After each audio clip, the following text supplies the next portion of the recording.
Hello friends, welcome back to my channel. আজকে আবারও আমি তোমাদের সঙ্গে একটা নতুন রেসিপি শেয়ার করব বলে চলে এসেছি। তো আজকে আমি আবারও একটা অরেঞ্জের রেসিপি তোমাদের সঙ্গে শেয়ার করতে চলেছি। আগের দিন ভিডিওতে তোমাদের বলেইছিলাম যে আমাদের বাড়িতে একটা অরেঞ্জের গাছ আছে, তো সেই অরেঞ্জের টেস্টটা কিন্তু একদমই ভালো নয়। তো সেই কারণে সেই অরেঞ্জগুলো দিয়ে আমি একটা অরেঞ্জ জ্যামের রেসিপি এর আগের ভিডিওতে শেয়ার করেছি। যারা যারা সেই রেসিপির ভিডিওটি এখনও দেখোনি, ডেসক্রিপশন বক্সে সেই ভিডিওর লিঙ্কটি আমি দিয়ে দিয়েছি, অবশ্যই তারা দেখে নিও। অরেঞ্জেরই আরও একটা নতুন রেসিপি তোমাদের সঙ্গে শেয়ার করতে চলেছি। তো অরেঞ্জ আমরা খেয়ে তার খোসাগুলো ফেলে দিই, সেই খোসাগুলো ফেলে না দিয়ে সেই খোসা দিয়ে একটা নতুন রকমের রেসিপি তোমরা তৈরি করতে পারো। এটা বাচ্চাদের খুব পছন্দের একটা রেসিপি। তো আজকে আমি তোমাদের সঙ্গে শেয়ার করতে চলেছি অরেঞ্জ পিল ক্যান্ডি রেসিপি। অরেঞ্জের খোসা দিয়ে আমি একটা ক্যান্ডি তৈরি করব।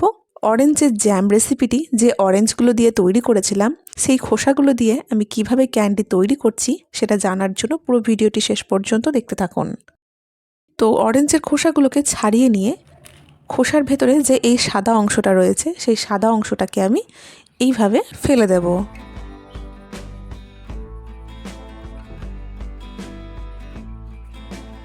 তারপর সেই খোসাগুলোকে আমি একদমই পাতলা পাতলা করে কেটে নেব।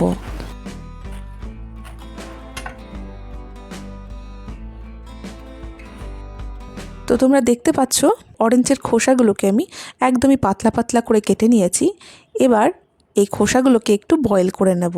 তার জন্য গ্যাসের মধ্যে একটা প্যান বসিয়ে জল দিয়ে তার মধ্যে দিয়ে দেব কেটে রাখা অরেঞ্জের খোসাগুলোকে। তারপর সেই খোসাটাকে আমি 2 থেকে 3 মিনিট মতন সময় ধরে একটু সেদ্ধ করে নেব। তো 2 থেকে 3 মিনিট পর খোসাগুলো বেশ ভালোভাবে সেদ্ধ হয়ে এসছে। তো এবার আমি জল থেকে একটা প্লেটের মধ্যে তুলে নেব।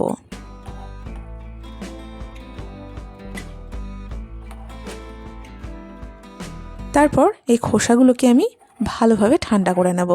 অন্যদিকে আমি একটা সিরাম তৈরি করব। তার জন্য একটা পাত্রের মধ্যে আমি দিয়ে দিয়েছি 1 কাপ মতন চিনি, আর সেই কাপেরই মাপ করে 1 কাপ জল আমি এই চিনির মধ্যে দিয়ে দেব। তারপর একটা গাঢ় সিরাম তৈরি করব। তারপর চিনিটা গলে আসলে এর মধ্যে আমি ঠান্ডা করে রাখা অরেঞ্জের খোসাগুলোকে অ্যাড করে দেব। তারপর এই চিনির সেরার সঙ্গে এই খোসাগুলোকে আরও আমি 5 থেকে 10 মিনিট মতন সময় ধরে বয়েল করব, যতক্ষণ না এই চিনির সেরাটা একদমই গাঢ় হয়ে আসে। তো 5 থেকে 10 মিনিট পর আপনারা দেখতে পাচ্ছেন চিনির সেরাটা কিন্তু একদমই গাঢ় হয়ে এসছে। তো এবার আমি এটাকে নামিয়ে নিয়ে ঠান্ডা করে নেব। তারপর একটা একটা করে এই অরেঞ্জের খোসাগুলোকে আমি একটা থালার মধ্যে নিয়ে ছড়িয়ে দেব। এইভাবে আমি একটা দিন পুরোপুরি রেখে দেব। 24 ঘন্টা পর আপনারা দেখতে পাচ্ছেন ক্যান্ডিগুলো কিন্তু একদমই হয়ে এসছে, আর ক্যান্ডিগুলোর গায়ে চিনির রসটাও একদম ভালোভাবে লেগে গেছে।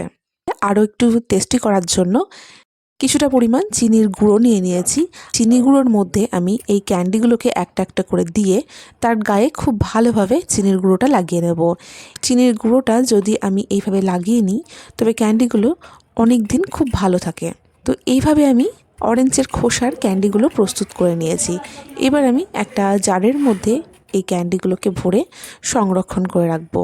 তো আপনারা কমলালেবু খাওয়ার সময় কমলালেবুর খোসাটা ফেলে না দিয়ে খুব সহজেই সামান্য কিছু উপকরণের সাহায্যে কমলালেবুর খোসার চকলেট বানিয়ে নিতে পারেন। আর আজকের এই রেসিপিটি ভালো লাগলে অবশ্যই আমাকে কমেন্ট করে জানাবেন যে রেসিপিটি আপনাদের কেমন লাগলো। আর এখনও যারা চ্যানেলটি সাবস্ক্রাইব করেননি, তারা প্লিজ চ্যানেলটি সাবস্ক্রাইব করে পাশে থাকা বেল আইকনটিকে ক্লিক করে দেবেন, যাতে এই রকমই নতুন রেসিপির ভিডিওর নোটিফিকেশান আপনারা খুব সহজেই পেয়ে যান।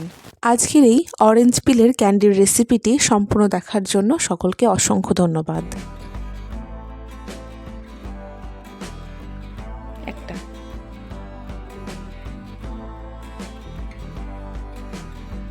Thì sao đừng có được cái này là